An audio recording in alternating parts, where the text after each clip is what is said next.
Hi, this is कोमल चौधरी और GS 365 के current segment में आप सभी का स्वागत है। और आज का हमारा पहला टॉपिक है कि हाल ही में कैबिनेट कमेटी ने आगामी राष्ट्रीय जनगणना में जाति आधारित जनगणना को शामिल कर दिया है। यानी कि हाल ही में आपने न्यूज बहुत हाईलाइट देखा होगा, क्लिप्स में बहुत वायरल है कि जातिगत जनगणना को अप्रूवल मिल गया है कैबिनेट कमेटी के द्वारा। तो फर्स्ट क्वेश्चन हमारे मन में यह आना चाहिए कि कौन सी कैबिनेट कमेटी थी, उस कमेटी का कोई स्पेसिफिक नाम है? तो राजनीतिक मामलों की मंत्रिमंडल कमेटी। कौन सी कमेटी थी? राजनीतिक मामलों की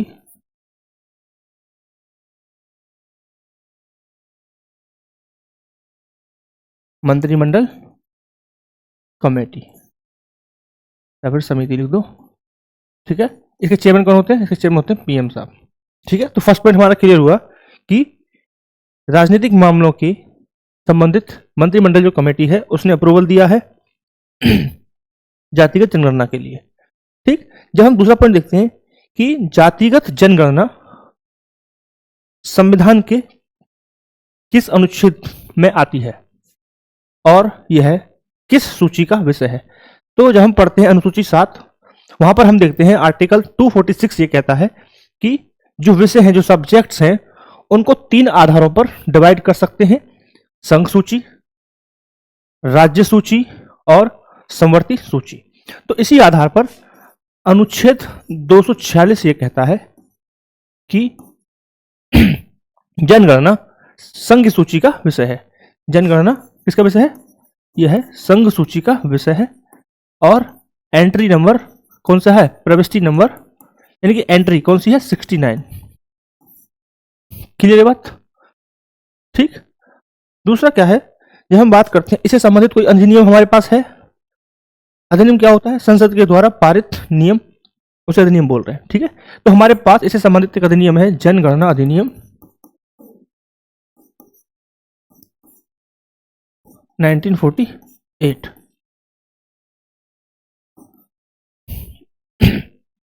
इस अधिनियम में क्या दिया हुआ है? इस अधिनियम में जनगणना को, जो जनसंख्या है उसको, उसकी क्या करनी है? गिनती करनी है। उससे संबंधित क्या बना? योजना बनाना है। वो सब कहाँ दिया हुआ है? वो सब दिया हुआ है जनगणना अधिनियम 1948 में। यानी कि जनगणना अधिनियम 1948 में क्या दिया हुआ है? जनसंख्या की गणना करना, यानी गिनती करना, ये दिया हुआ है। ठीक है, जो ऑफिसर्स होंगे, अधिकारी होंगे, अधिकारियों की शक्ति और कर्तव्य, शक्ति एवं कर्तव्य कहाँ दिए हुए हैं? कहाँ से ड्राइव होता है? वो निर्धारित किए जाते हैं जनगणना अधिनियम 1948 से। ठीक, दूसरा पॉइंट हमारे यहाँ समझ सकते हैं कि जातिगत जनगणना से क्या फायदा हो रहा है, क्यों इतना इस चीज को लेके हाई हुल्लड़ हमें देखने को मिल रहा है। तो हम समझेंगे महत्व को कि जातिगत जनगणना का महत्व क्या है। ठीक है, तो हम सिंपल समझ सकते हैं कि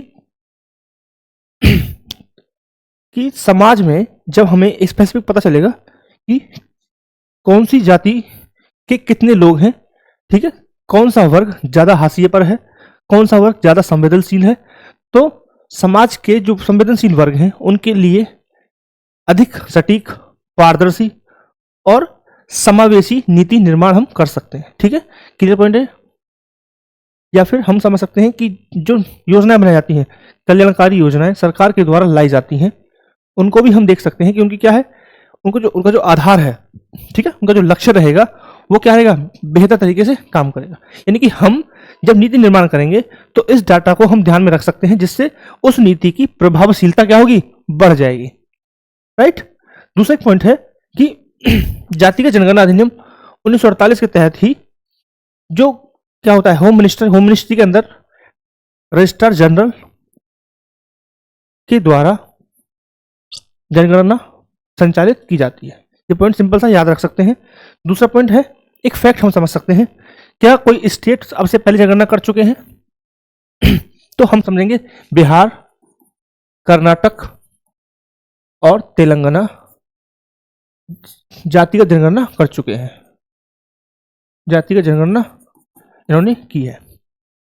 ठीक है, अब हम थोड़ा सा एक समझेंगे कि क्या सर्वोच्च न्यायालय का भी कुछ पीछे दिए गए हमारे जो डिसीजंस हैं उनमें कहीं पे हमें देखने को मिलता है कि जातिगत जनगणना से रिलेटेड सर्वोच्च न्यायालय का क्या रुझान है। तो हम एक केस को डिस्कस करेंगे, इंदिरा साहनी केस। इंदिरा साहनी केस 1992 की हम डिस्कस करेंगे। इस केस में सर्वोच्च न्यायालय ने कहा था कि राज्यों को किसी भी वर्ग की पिछड़ेपन की स्थिति का निर्धारण, ठीक है, तथा उचित मूल्यांकन वस्तुनिष्ठ तरीके से करना चाहिए। यानी कि क्या है, पिछड़े वर्गों का निर्धारण। पॉइंट समझ रहे हो, पिछड़े वर्गों का निर्धारण। ठीक है, दूसरा उनका उचित मूल्यांकन। पॉइंट्स देखते ना, अलग अलग पॉइंट है। उनका उचित मूल्यांकन, दूसरा पॉइंट यह है। ठीक, यानी कि निर्धारण और मूल्यांकन कैसा होना चाहिए, वस्तुनिष्ठता के आधार पर होना चाहिए, वस्तुनिष्ठ तरीके से होना चाहिए, यानी कि बिना पक्षपात के होना चाहिए।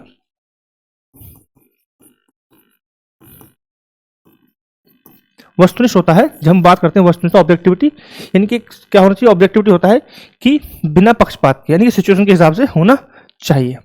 दूसरा एक पॉइंट था इसी केस में, सर्वोच्च न्यायालय ने कहा था कि समय समय पर इसकी समीक्षा भी होनी चाहिए। तो नेक्स्ट पॉइंट क्या था, समय समय पर क्या होनी चाहिए, समीक्षा भी होनी चाहिए,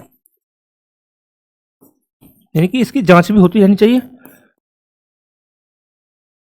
ठीक, क्लियर बात।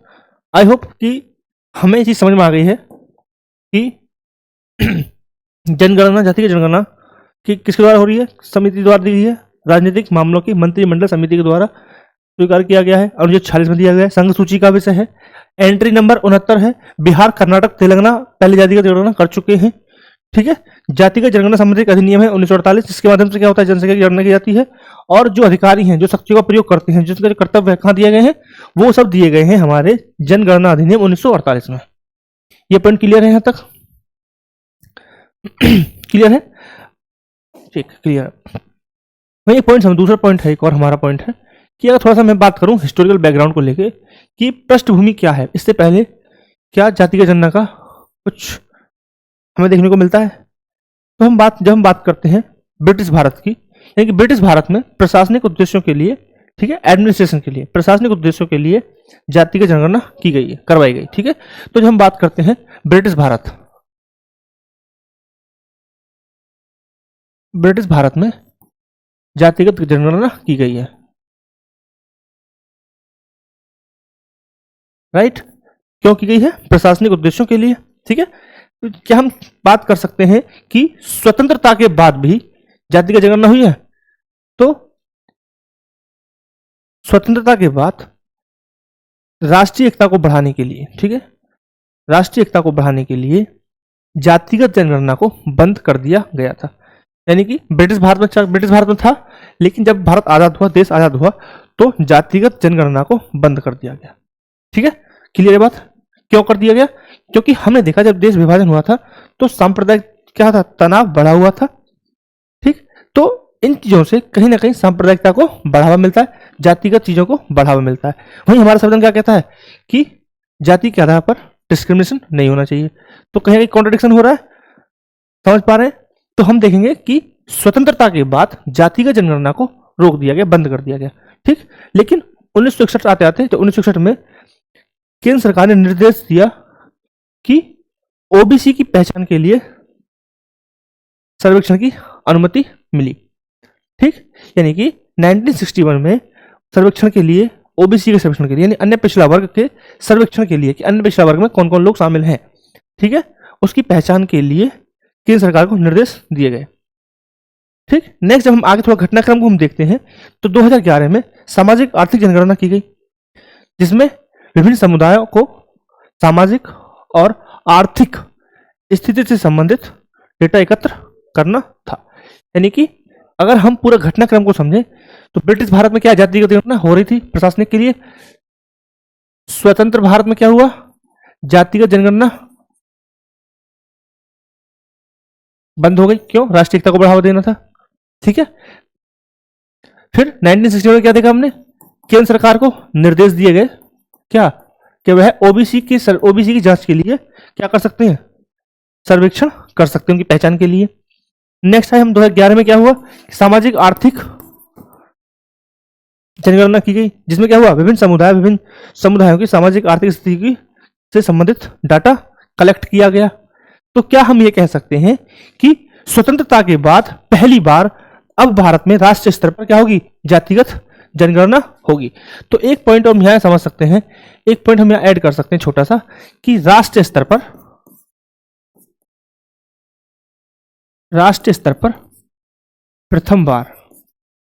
प्रथम बार जातीय जनगणना होगी, जातिगत जनगणना, जातिगत क्लियर पॉइंट क्लियर हो गया कि जातिगत जनगणना राष्ट्रीय स्तर पर प्रथम बार होगी। हालांकि स्टेट बिहार, कर्नाटक, तेलंगाना अपनी जातिगत जनगणना कर चुके हैं। ठीक है, नेक्स्ट न्यूज है हमारी कि विश्व ऑडियो विजुअल एंटरटेनमेंट समिट का क्या हुआ है, विश्व ऑडियो विजुअल एंटरटेनमेंट समिट हुई है 2025 में हुई है ये, क्योंकि करंट अफेयर्स हम 2025 की पढ़ रहे हैं। ठीक है, तो सबसे पहले क्वेश्चन ये आता है कि इसे हम वेव्स भी कह रहे हैं, आपको वेव्स 2025 भी दिखेगा न्यूज़पेपर के हेडलाइंस में। सबसे पहला पॉइंट यह है कि यह है किस मिनिस्ट्री के अंतर्गत इसका क्या हुआ है, सबमिट हुई है। तो ये हुई है ministry of information and broadcasting. ठीक है, सूचना एवं दूरसंचार मंत्रालय, सूचना एवं दूरसंचार मंत्रालय के अंतर्गत लाया गया। सेकंड पॉइंट क्या आता है, यह जो समिट हुई है यह कहां पे आयोजित की गई है, तो यह आयोजित की गई है इंडिया में। इंडिया में कहां पे, मुंबई में कहां पे की गई है, यह की गई है जियो वर्ल्ड सेंटर, सॉरी है ना, जियो वर्ल्ड सेंटर,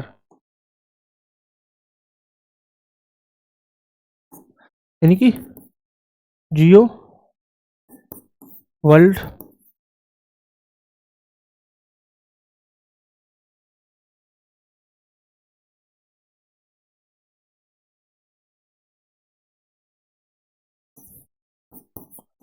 जियो वर्ल्ड केंद्र में।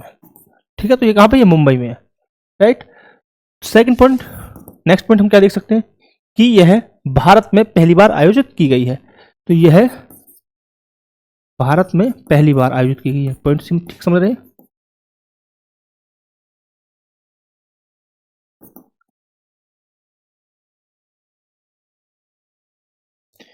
यह भारत में पहली बार आयोजित की गई है। ठीक, नेक्स्ट पॉइंट हम समझ सकते हैं, ये मीटिंग हुई है तो इस मीटिंग का उद्देश्य क्या था, क्या उद्देश्य है मीटिंग का। जब कोई हम मीटिंग करते हैं तो क्या होता है, उसकी कोई थीम होती है, टारगेट होता है कि क्या उद्देश्य है, क्यों हम कर रहे हैं, क्यों मिल रहे हैं, है ना।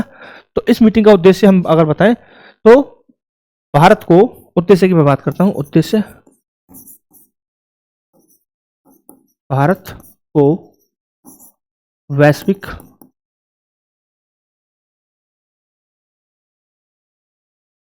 मीडिया एवं मनोरंजन, ठीक है, मीडिया मनोरंजन एवं डिजिटल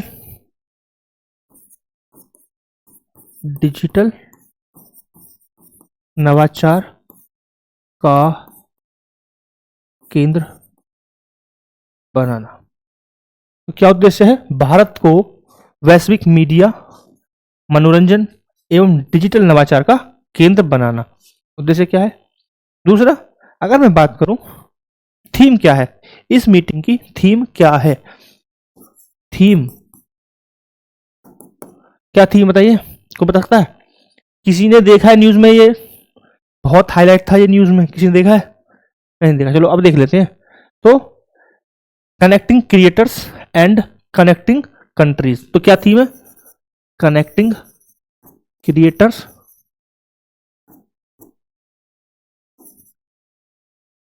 कनेक्टिंग कंट्रीज, यानी कि रचनाकारों को जोड़ना,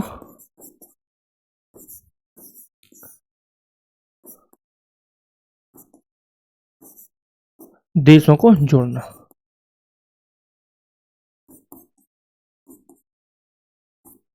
ठीक है, तो इस न्यूज से हमें क्या पता चला कि एक वेब समिट हुई थी 2025 में, किस मंत्रालय के अंतर्गत की गई है? सूचना एवं दूरसंचार मंत्रालय, यानी कि ministry of information and broadcasting.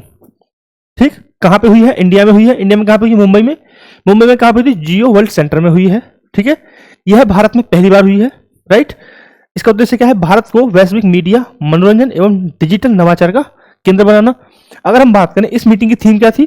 Connecting creators connecting countries, यानी रचनाकारों को जोड़ना और साथ में देशों को जोड़ना। क्लियर बात? नेक्स्ट हमारा क्वेश्चन है, नेक्स्ट हमारा है डिजिटल पहुंच। डिजिटल पहुंच जीवन और स्वतंत्रता के मौलिक अधिकार का हिस्सा है, यानी कि access of digital infrastructure, access of digital infrastructure क्या है? फंडामेंटल राइट बना दिया है सर्वोच्च न्यायालय ने। ये क्या हो गया? मूल अधिकार की श्रेणी में आ गया है। यानी कि अब अगर आपके इस अधिकार का वायलेशन होता है तो आप सर्वोच्च न्यायालय जा सकते हैं। किस अनुच्छेद के अंतर्गत लाया गया है? आर्टिकल 21, जो किसकी बात करता है? जो बात करता है प्राण एवं दैहिक स्वतंत्रता का अधिकार। ठीक है, सर्वोच्च न्यायालय ने किस केस के अंतर्गत यह फैसला दिया है? तो केस था हमारा अमर जैन बनाम भारत संघ। क्या नाम है? अमर जैन बनाम भारत संघ। Clear point? अमर जैन बनाम भारत संघ। सॉरी। ठीक है, तो अमर जैन बनाम भारत संघ के केस में सर्वोच्च न्यायालय ने यह डिसीजन दिया है। हाल ही का डिसीजन है, 2025 ही लिखा जाएगा। ठीक है, तो सर्वोच्च न्यायालय ने क्या कहा था इस केस में? कहा है सर्वोच्च न्यायालय ने कि समावेशी एवं अर्थपूर्ण डिजिटल पहुंच। ठीक है, स्पेशली बात कर रहा है सर्वोच्च न्यायालय ई गवर्नेंस की। सर्वोच्च न्यायालय बात करता है कल्याणकारी सेवाओं की, यानी कि स्पेशल किसकी बात की गई है? कल्याणकारी सेवाएं। अरे यार,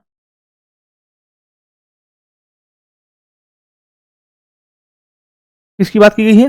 कल्याणकारी सेवाओं की बात की गई है।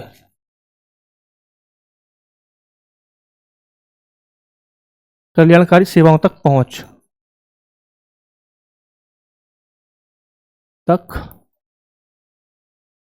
की बात कर रहा है। ठीक है, और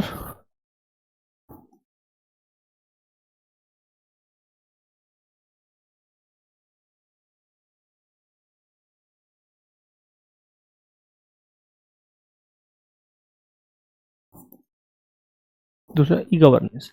सो हम देख रहे हैं दो चीजें कि सर्वोच्च न्यायालय ने हाल ही में अनुच्छेद 21 के अंतर्गत जो कहता है प्राण एवं दैहिक स्वतंत्रता का अधिकार, इसके अंतर्गत डिजिटल पहुंच को भी मौलिक अधिकार की श्रेणी में डाल दिया गया है। कौन सा केस है? अमर जैन बनाम भारत संघ। ठीक है, आप सभी को पता है फंडामेंटल राइट से संबंधित बहुत सारे क्वेश्चंस हर एग्जाम में हम देख सकते हैं। सो ये करंट में आ गया है, फंडामेंटल राइट का टॉपिक है, तो ये क्या हो गया? इजीली आप समझ सकते हैं कि ये एग्जाम के पॉइंट ऑफ व्यू से बहुत ज्यादा इंपॉर्टेंट हो गया है। ठीक है, आपसे केस पूछा जा सकता है कि कौन से केस है? यह पूछा जा सकता है कि डिजिटल पहुंच निम्नलिखित में से किस अनुच्छेद के अंतर्गत सर्वोच्च न्यायालय के द्वारा डाला गया है। ठीक है, यानी कि किस अनुच्छेद के अंतर्गत डिजिटल पहुंच जो एक मौलिक अधिकार है वो दिया गया है। तो सिंपल आप ये कह सकते हैं कि अनुच्छेद 21 के अंतर्गत डिजिटल पहुंच का अधिकार दिया गया है। अब थोड़ा बात करें हम कि सर्वोच्च न्यायालय के बेसिस क्या थे, किस बेसिस पे सर्वोच्च न्यायालय ने डिसीजन दिया। तो जब हम बात करते हैं संवैधानिक आधार के रूप में हम देख सकते हैं कि सर्वोच्च न्यायालय का कहना था कि डिजिटल पहुंच ना केवल अनुच्छेद 21 बल्कि अनुच्छेद 14 और 15 के तहत भी संरक्षित है। कैसे? देखो, जब हम बात करते हैं डिजिटल पहुंच की, यानी एक व्यक्ति को किसी चीज का एक्सेस है और दूसरे व्यक्ति को किसी चीज का एक्सेस नहीं है। तो सिंपल क्या हो गया, ये क्या हो गया, डिस्क्रिमिनेशन हो गया। यानी कि आर्टिकल जो 14 संविधान का मूल आधार है, समानता के अधिकार की बात करता है 14-15, ठीक है।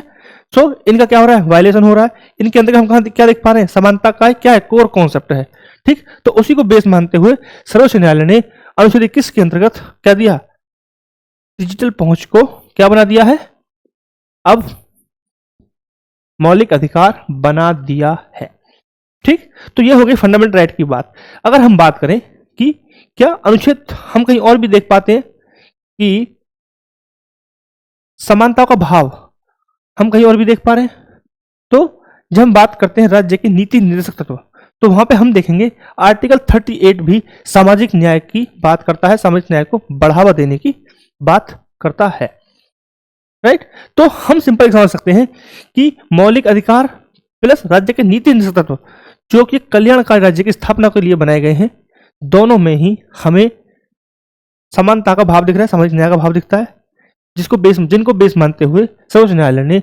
डिजिटल पहुंच को क्या बना दिया है, मौलिक अधिकार बना दिया है, ठीक। स्पेसिफिक किसकी बात किसके लिए बनाए गए, जो हमारे संवेदनशील वर्ग हैं उनकी पहुंच को लेकर इसको मौलिक अधिकार बनाया गया स्पेशल, ठीक है। जैसे कि संवेदनशील वर्ग कौन से होते हैं, ज्यादातर अन्याय किनके साथ होता है, जो संवेदनशील वर्ग है, ठीक है। पहुंच कौन नहीं पाता है, जो संवेदनशील है। जैसे कि आप समझ सकते हैं कि कोई दिव्यांग है तो वो व्यक्ति इजीली उनको एक्सेस नहीं होता है किसी के ऑफिस में जाना, वहां पे रिसोर्सेज नहीं होते हैं।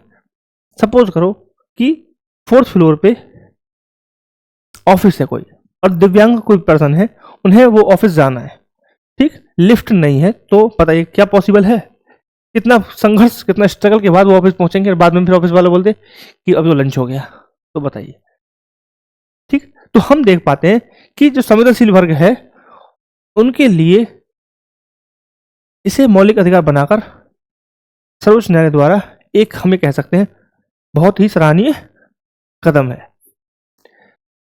दूसरा पॉइंट हम समझ सकते हैं कि क्या सर्वोच्च न्यायालय ने इससे पहले भी डिजिटल एक्सेस, डिजिटल पहुंच से संबंधित कुछ हिंट दिया था किसी डिसीजन में कि ये भी मौलिक अधिकार की श्रेणी में आ सकते हैं। तो हम बात कर सकते हैं, एक केस है साबू मैथ्यू, केस है साबू मैथ्यू जॉर्ज बनाम भारत संघ 2017। जब हम बात करते हैं साबू मैथ्यू जॉर्ज बनाम भारत संघ 2017 की, तो इस केस में सर्वोच्च न्यायालय ने कहा था कि सर्च 2 क्लॉज हैं, 2 सेंटेंस हैं, तो दूसरा वाला सेंटेंस हम देख पढ़ूंगा मैं जब बोलूंगा तो उसे समझना, ठीक है। जैसे कि हम बात करें सर्च इंजन, यानी कि जैसे हम गूगल हो गया, ब्राउजर की हम बात कर रहे हैं, ऐसे जो सर्च इंजन है उनको जन्म से पूर्व यानी कि बिफोर द बर्थ लिंग निर्धारण विज्ञापनों को ब्लॉक करना चाहिए, ये स्टेटमेंट था, ठीक है। लेकिन इसका ये बिल्कुल भी मतलब नहीं है कि सूचना तक पहुंच, किसी व्यक्ति की सूचना तक पहुंच या फिर अभिव्यक्ति की स्वतंत्रता के अधिकार को कम किया जाए। समझ में आई लाइन, यानी कि सर्वोच्च न्यायालय एक तरफ ये कह रहा है कि लिंग निर्धारण से संबंधित जो विज्ञापन है उनको ब्लॉक कीजिए, but on the other hand सर्वोच्च न्यायालय कहना है कि ऐसा ना हो कि किसी व्यक्ति का सूचना तक पहुंच का जो अधिकार है वो, या फिर कुछ अभिव्यक्त करने का अधिकार, आर्टिकल 19, इनमें कटौती नहीं होनी चाहिए। सिंपल। तो सर्वोच्च न्यायालय कहता सूचना था, सूचना तक पहुंच, एक तो पॉइंट ये हो गया। दूसरा अभिव्यक्ति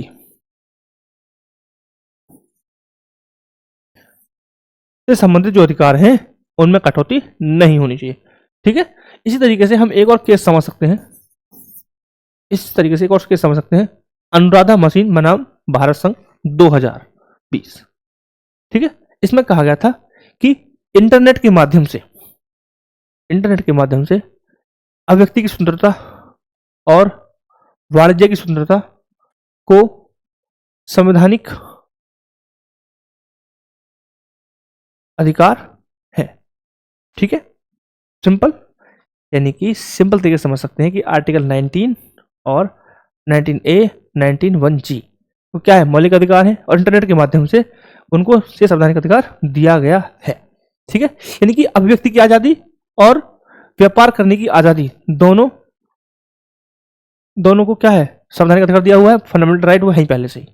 ठीक है, लेकिन क्या है, बढ़ रहा है इंटरनेट के माध्यम से। ठीक है, तो यहां पे समझने की चीज है इंटरनेट के माध्यम से डिजिटल एक्सेस। देखो, इंटरनेट क्या है, डिजिटल एक्सेस है किसी चीज को, इंटरनेट के माध्यम से किसी चीज को हम देख सकते हैं, किसी चीज का एक्सेस ले सकते हैं। ठीक है, तो इंटरनेट से संबंधित आया था अनुराधा मशीन बनाम भारत संघ।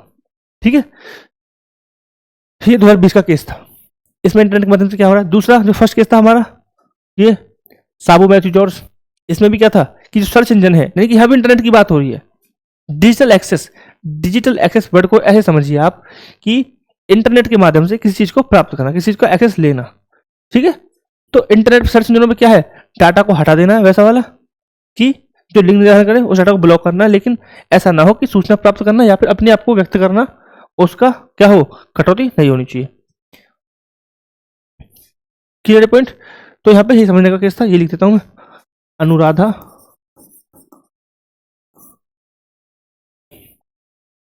अनुराधा मशीन बनाम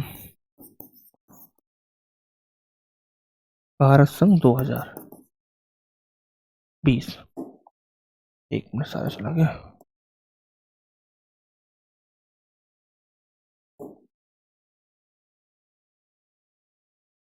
एक क्वेश्चन आप सिंपल समझ सकते हैं कि जब बात होगी डिजिटल एक्सेस से संबंधित तो हम 3 केसों के बारे में चर्चा करेंगे।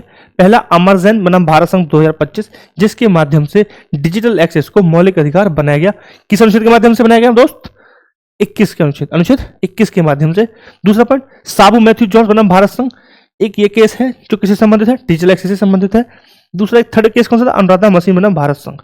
तो जब हम बात करते हैं वन डे एग्जाम्स में, चाहे हम बात करें यूपीएसआई, ठीक है, तो यूपीएसआई, लेखपाल, इन सब में हमें ऐसे जो सुप्रीम कोर्ट के केसेस है वहां से संबंधित क्वेश्चन देखने को मिलते हैं। ठीक, नेक्स्ट हमारा टॉपिक है बी आर गवाई भारत के मुख्य न्यायाधीश बने। ये हैं बी आर गवाई साहब, जो भारत के 52वें राष्ट्रपति के रूप में 52वें न्यायाधीश के रूप में इन्होंने शपथ ली है। ठीक है, 52वें, तो ये कौन से नंबर के हैं, 52वें सीजेआई के रूप में इन्होंने शपथ ली है। ठीक है, पूरा नाम भूषण रामकृष्ण गवाई। इन्होंने किन की जगह ली है, इन्होंने जगह ली है संजीव खन्ना की, यानी कि अभी प्रेजेंट में कौन है सीजेआई, संजीव खन्ना। संजीव खन्ना का कार्यकाल कब समाप्त हो रहा है, 13 मई 2025 को इनका कार्यकाल समाप्त हो जाएगा। ठीक है, इनका कार्यकाल कब से स्टार्ट हो रहा है, इनका कार्यकाल शपथ ले लिए, इनके कार्यकाल समाप्त होने के साथ इनका कार्यकाल प्रारंभ होगा और इनका कार्यकाल कब तक चलेगा, 23 नवंबर 2025 तक, 23 नवंबर 2025 तक। ठीक, दूसरा एक पॉइंट है, आप सभी को पता है कि यह जो जज साहब हैं, ये अनुसूचित जाति से आने वाले दूसरे जज हैं, सेकंड जज हैं। ठीक है, तो फर्स्ट कौन थे, अनुसूचित जाति से सर्वोच्च न्यायालय में अपनी सेवा देने वाले प्रथम जज थे के जी बालकृष्णन।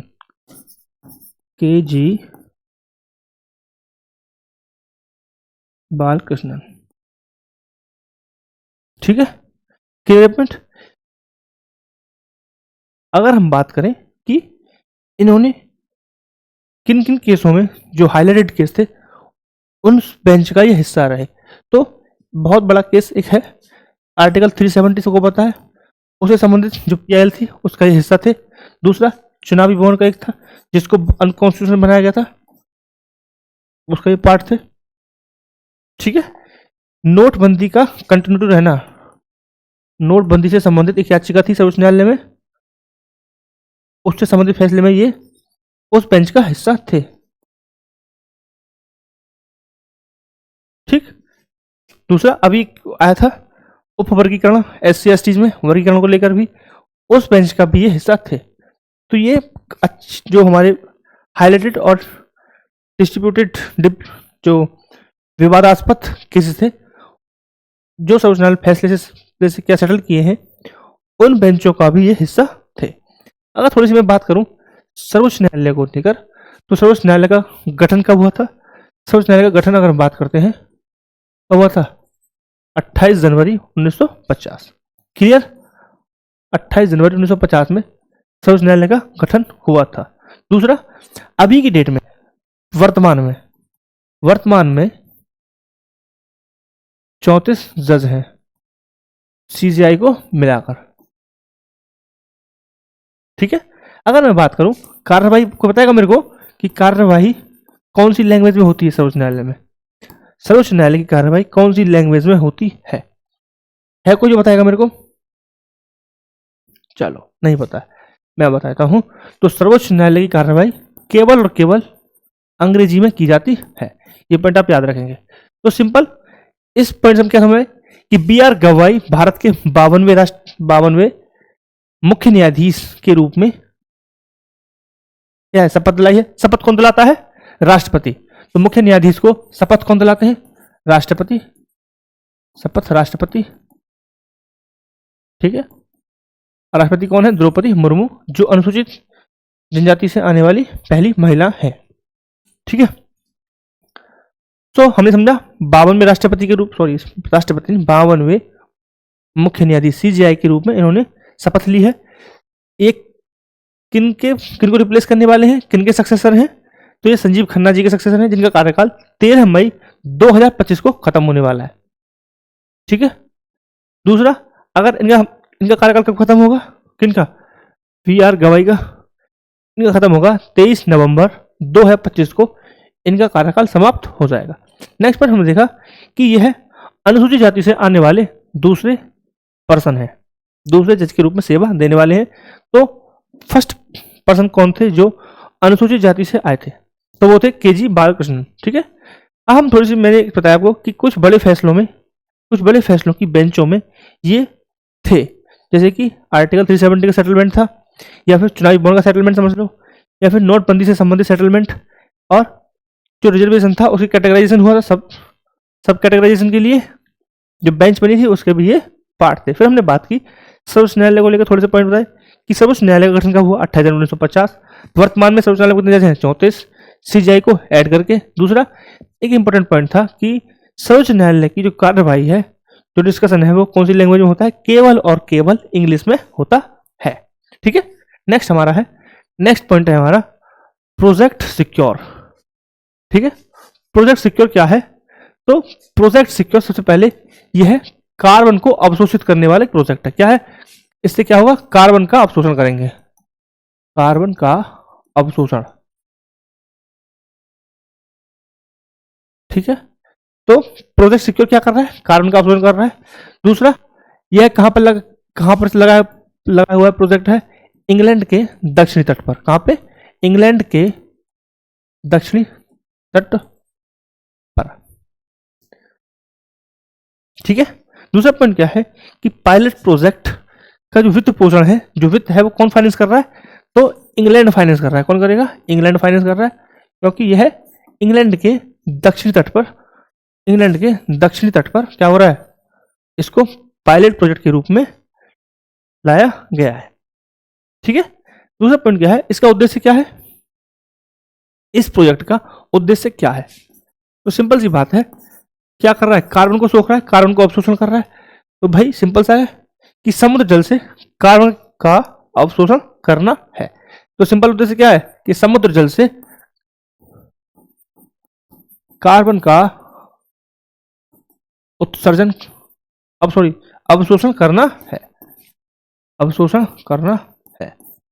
ठीक है। दूसरा पॉइंट, क्या वायुमंडल से भी कर सकते हैं? जी हाँ, तो वायुमंडल में जो CO2 है उसका स्तर कम करेंगे।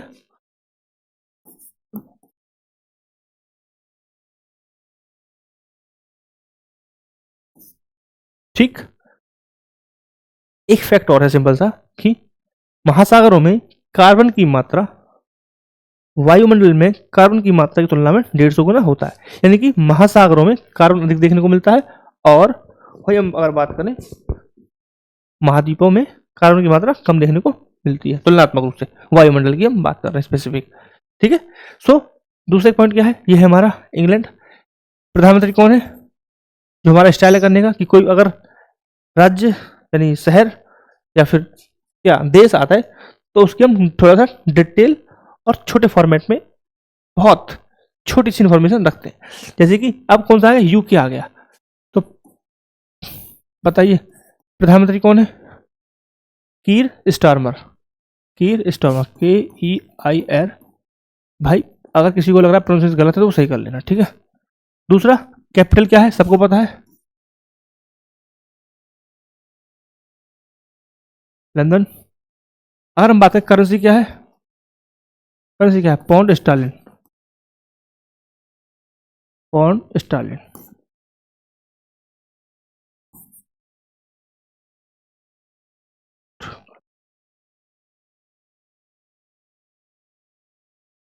क्या है, पाउंड स्टर्लिन, ठीक है। तो इस स्लाइड से हमें क्या पता चला कि प्रोजेक्ट सिक्योर कब चला गया, 2025 में। अभी पायलट प्रोजेक्ट है, अभी स्टार्ट हुआ है 2025, ठीक है। तो प्रोजेक्ट सिक्योर क्या है, 2025 में स्टार्ट हुआ है। क्या कर रहा है, कार्बन के अवशोषण के लिए इसे स्टार्ट किया गया है। कहां पे चल रहा है, इंग्लैंड के दक्षिण तट पर चल रहा है। वित्त पोषण कौन कर रहा है, इंग्लैंड वित्त पोषण कर रहा है, वित्त पोषण, ठीक है। तो फाइनेंस कौन कर रहा है, इंग्लैंड करेगा। उद्देश्य क्या है, समुद्र जल से कार्बन अवशोषण कम करना, दूसरा वायुमंडल में CO2 के स्तर को कम करना। हम बात करें यूके, यूके का प्राइम मिनिस्टर कौन है, कीर स्टारमर। वही बात करें करेंसी क्या है, पाउंड स्टर्लिन, ठीक है। वही अगर मैं बात करूं कि इसकी राजधानी क्या है, तो इसकी राजधानी लंदन है। तो ये थे हमारे आज के करंट अफेयर्स जो बहुत इंपॉर्टेंट रहने वाले थे। आप रिक्वेस्ट है, जिन लोगों ने वीडियो देखी है कृपया करके शेयर कीजिएगा, सब्सक्राइब कीजिए चैनल को, ताकि आपको ऐसे इन्फॉर्मेटिव वीडियो मिलते रहे। Thank you for watching, have a great night.